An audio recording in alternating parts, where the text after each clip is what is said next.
சிவகங்கை மாவட்டத்தில் ஒரு 6-7 மாதத்துக்கு முன்பு ஒரு அஜித்குமார்ங்கிற கோயில் காவலாளியை காவல்துறையினர் அடித்து கொண்டுட்டாங்க. அது உலகறிஞ்ச உண்மை. அதில் நிக்கிதான்னு ஒரு பொண்ணு என் வண்டியை நிறுத்தியிருந்தா அதில் நகையை இவர் திருடிட்டார் அப்படின்னு வழக்கு கொடுத்தாங்க. அதனால் வழக்கு கொடுத்தது இப்போ அது பொய் வழக்குங்கிறது நேற்று தீர்ப்பாயிடுச்சு. ஓகேங்களா? குற்றப்பத்திரிக்கை வந்துருச்சு.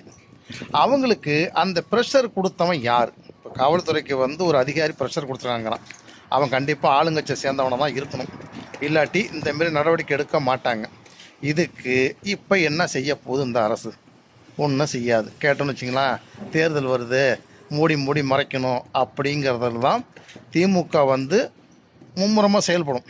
இப்போ இடையில பார்த்தீங்கன்னா அந்த ஆபாசமாக பேசுகிறான கிருஷ்ணமூர்த்தி, சிவாஜி கிருஷ்ணமூர்த்தி, அவனுக்கு நம்ம துணை முதலமைச்சர் விருது கொடுக்குறார். பார்த்துங்க எப்படி இருக்குன்னு. என்னாயா கொடுமை அது. அவன் பேசுகிறதெல்லாம் பேச்சாது. அவன் மேடையில் பேசுவான், அதுக்கு பக்கத்தில் ஒரு 10-15 பரதேசிங்க உட்காந்துட்டு காலிப்பால பல்ல காட்டுவான். அடே, நீங்கள் எல்லாம் அக்கா தங்கச்சியோட பிறந்தீங்களா இல்லை பொண்டாட்டி கூட தான் படுத்துருக்கீங்களா? எப்படி அது?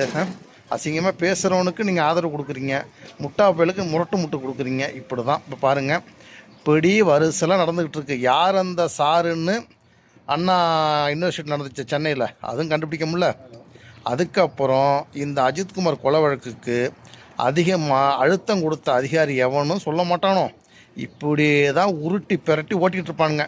எப்படின்னா அந்த நீட்டை ஒழிக்கிறேன், மாதம் மின்சார கட்டணம் வசூலிக்கிறேன் அப்படின்னு மக்களை ஏமாத்தினது மாதிரி பல பொய். மனுஷன் பொய் பேசலாம், ஆனால் இவனில் பொய்யிலே பிறந்து பொய்யிலே வளர்ந்து பொய் பேசுகிறது தான் பொழப்பாகவே இருக்கானுங்க.